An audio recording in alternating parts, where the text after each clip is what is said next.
A partir então desse encontro com Shams de Tabriz, o Rumi deixa completamente as atividades que ele exercia antes, de aconselhar, de ilustrar pessoas, aconselhar pessoas, falar sobre a Shariat e mesmo sobre aspectos espirituais. Ele abandona isso e passa a seguir Shams de Tabriz. E dizem que os dois ficaram 30 dias fechados numa casa, né, em meditação. Bom, esse encontro com o Shams mudou completamente a vida do Rumi, né, mostrou a ele que existiam outros níveis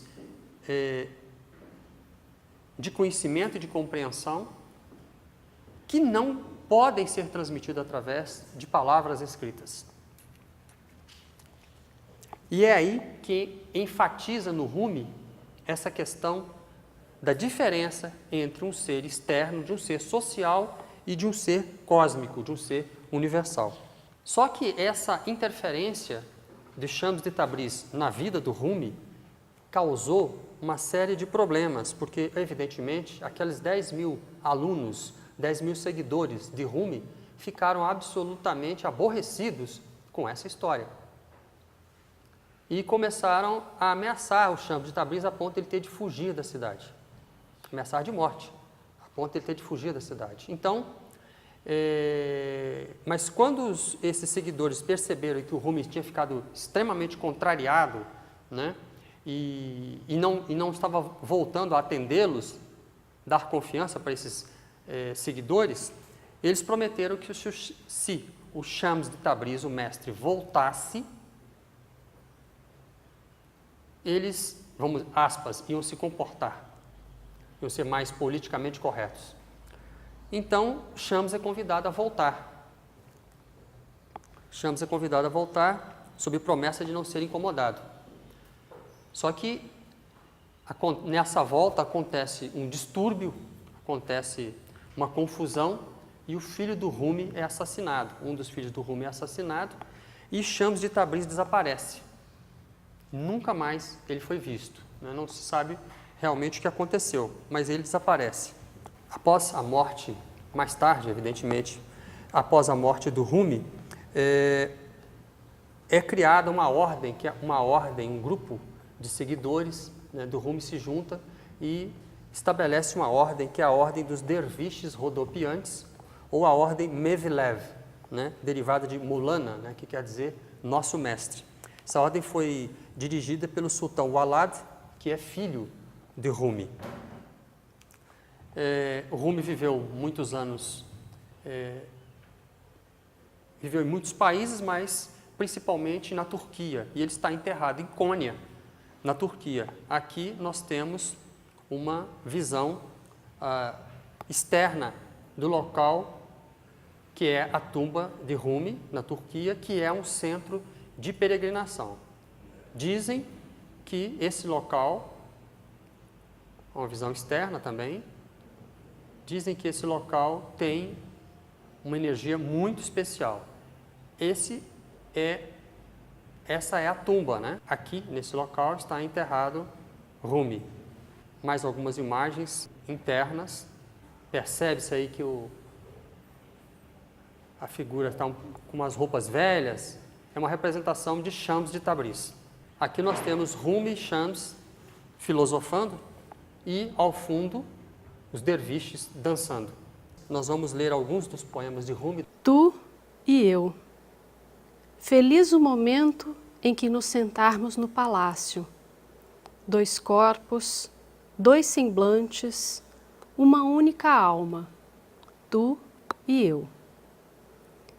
E ao adentrarmos o jardim, as cores da alameda e a voz dos pássaros nos farão imortais, tu e eu. As estrelas do céu virão contemplar-nos e nós lhes mostraremos a própria lua, tu e eu. Tu e eu, não mais separados, fundidos em êxtase, felizes e a salvo da fala vulgar, tu e eu.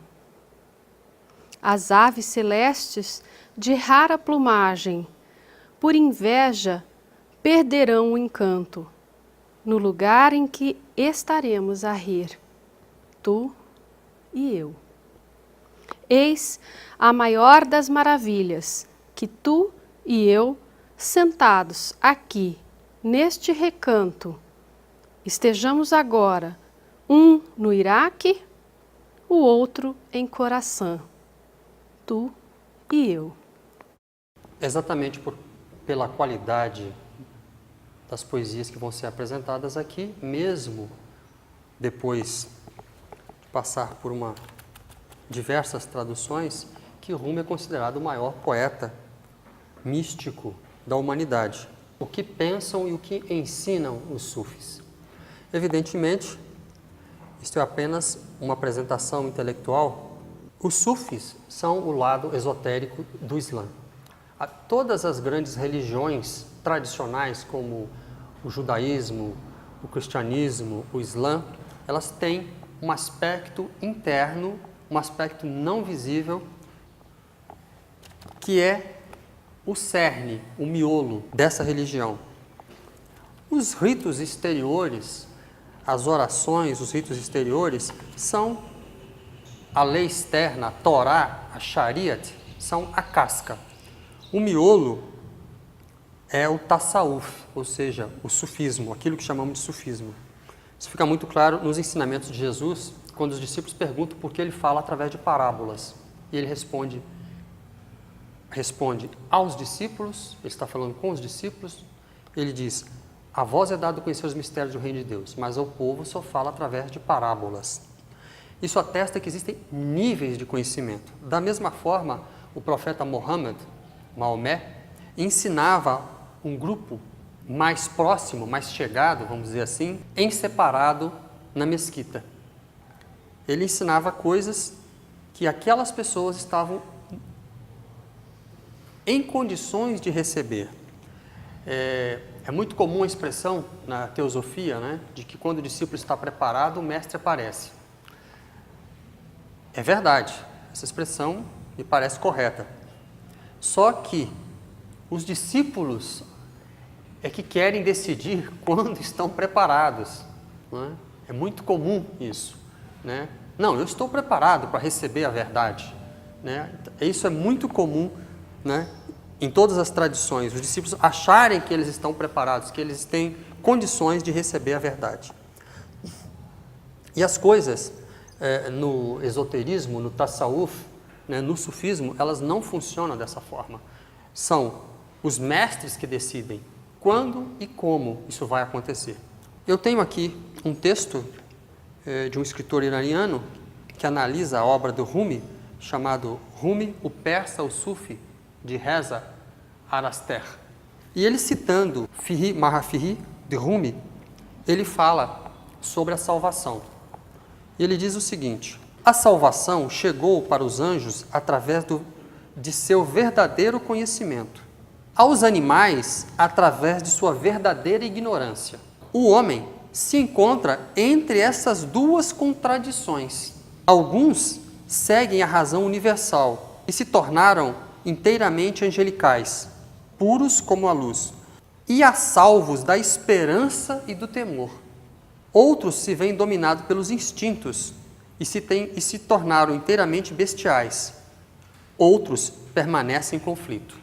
Este último grupo, o grupo que permanece em conflito, possui uma dor interna, uma ansiedade, não estão satisfeitos com seu estado.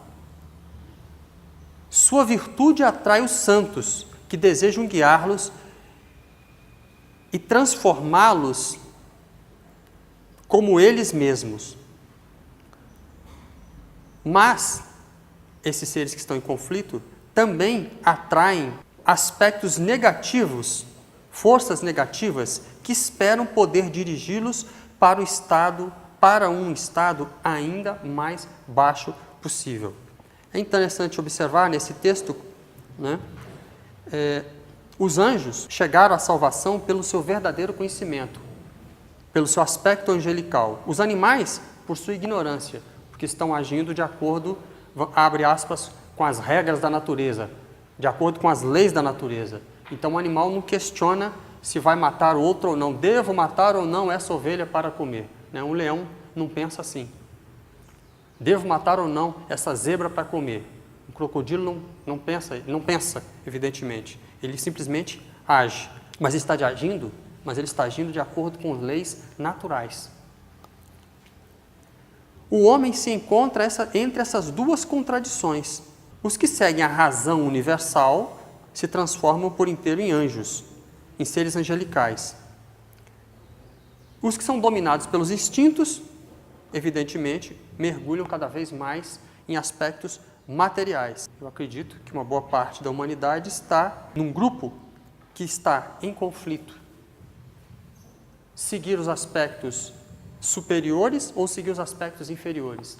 Isso nos lembra aqueles desenhos do Disney, que aparece um anjinho no ombro, e um diabinho. Então fica sempre aquela contradição, aquela briga, que nos lembra aquela célebre passagem dos índios americanos, em que um xamã diz que tem 2 cães dentro dele, que um é bom e outro é ruim. E eles estão sempre brigando. É o temor e a esperança, mencionado no texto há pouco. E um homem branco com quem ele conversava pergunta, mas qual dos 2 cães vai vencer? O bom ou o mau? Aí o índio diz, aquele que o alimentar mais. Aquele que o alimentar mais vai vencer. O Rumi diz o seguinte, que aquilo que você chama de seu ser, vela, esconde seu verdadeiro ser. Nós estamos identificados com um corpo, nós estamos identificados com uma mente, nós temos desejos, emoções e nós nos identificamos com isso. E tudo isso somado, nós chamamos de eu, de ser. O Rumi diz que você chama de seu ser, esconde seu verdadeiro ser. E apenas saber isso não muda a nossa condição, o que é pior. Meramente saber que nós temos uma alma não vai fazer nos aproximar dela. É preciso, nesse caso, a ação. Teoria não leva a nada.